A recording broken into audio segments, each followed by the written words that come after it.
How's it going, guys? Welcome back to another video. I hope you're as excited about these new updates as I am for Clash Royale. Obviously, we have the 2v2 clan battle. I made a video about that before the weekend, and while I was actually in New York City for this weekend, they were doing a bunch of different updates and sneak peeks and all kinds of crazy stuff. So obviously the big thing is 4 new cards: the Heal Spell, the Night Witch, the Bandit, and the Bats. The Night Witch and the Bats kind of go together, which is pretty cool. And then obviously we now have this brand new league system. There's no more legend trophies or anything, and it's going to be a whole rework of the end game. It came out today. It looks absolutely phenomenal, and I'm super excited about it.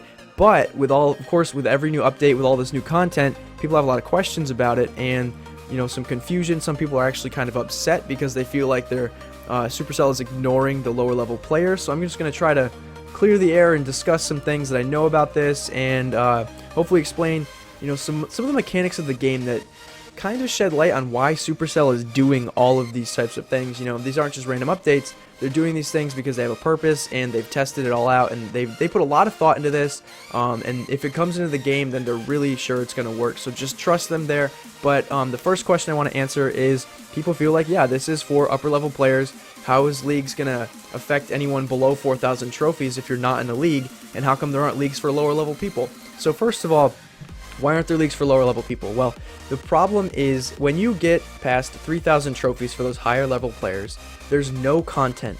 There's no new arenas, there's no new cards, there's nothing. It's a straight grind. So, in fact, when lower level people feel like they're being ignored, it's been the opposite. It's the higher level players that have been ignored. All the lower level, they get the new cards in their arenas that they get to unlock as they move up. Every couple hundred trophies that you get a new arena. There's new artwork, new content, new cards, everything. There's kind of a league system already with those lower arenas. Now, there's kind of a myth that these leagues aren't going to affect you at all unless you get up to 4,000 trophies, and some people are like, well, I feel like I'm never going to get to 4,000, so all this new content I'm never going to experience, which is kind of true. You might not ever get into a league if you never make it to 4,000 trophies, but this will affect you, and I'm going to play something right now I think that's going to explain why leagues will affect you even if you're below 4,000 trophies. If you look at Clash Royale like a pyramid, you have the best player in the world at the top, all the way down to the newest players at the bottom. At the end of every 2 weeks, the top players are reset below 4,000, which pushes everyone down and crowds the ladder.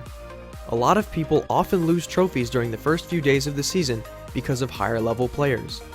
However, as the season progresses, everyone is able to push back up and order is restored to our pyramid. In the 2-week season format, the highest players could get was typically around 5,900.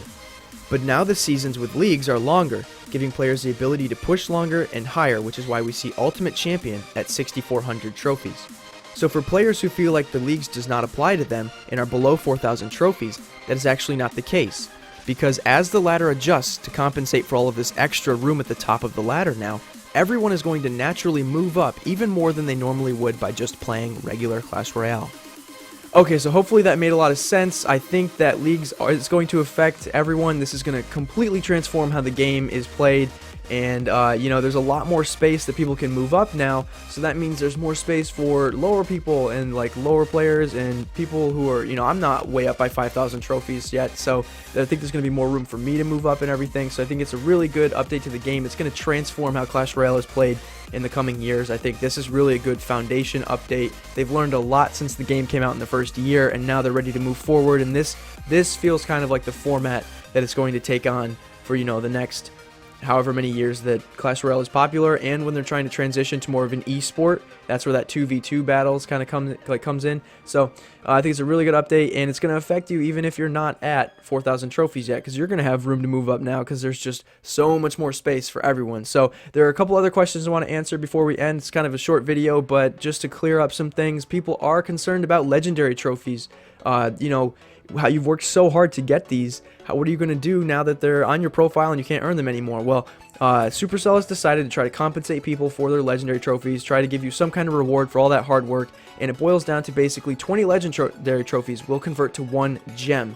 So it's not very much, but it is kind of a nice little boost. If you have 1,000 legendary trophies, that's like 50 gems. It's not that bad. I wish it was more, but I think people are mad about the legendary trophy thing now, but months from now when leagues are popular and there's a whole new system and everything, people will have completely forgotten about this legendary trophy thing. So it's not really a big deal to me, but 20 to 1 does seem kind of low.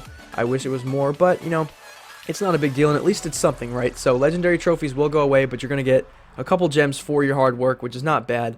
But the second question also is legendary cards. People are really worried that they're not going to get any legendary cards in their shop because the new legendary arena is up at 3,800 trophies. So that means Arena 10 is going to be Hog Mountain. So people are like, well, am I not going to get legendary cards in Hog Mountain? But the truth is you can, because I feel like if they took away legendary cards, it would unbalance the game so much, because there were so many players like me that came up through earlier, and I've been buying legendary cards in the shop, and then if they switched it to 3,800, players who are really close to being able to get that, now they can't get that. So it's kind of unfair that you let all these players buy, you know, legendary cards at 3,000 trophies, then you switch it all of a sudden. So they kind of kept that in there, I think, to keep the game balanced. But yeah, long story short is you can get legendary cards in the shop for 40,000 gold in Hog Mountain. So you don't have to be in legendary now to get legendary, which is really cool. I'm glad they kept that the same. You know, they do change a lot, but some of the things they keep the same on purpose because it's, you know, to really keep the integrity of the game together. So anyway, guys, thank you so much for watching. I hope these answered some of your questions you had about these updates. Of course, subscribe if you want to keep up with more Clash Royale content, and leave a like if you like this video. But as always, guys, thank you so much for watching, and I will see you next time.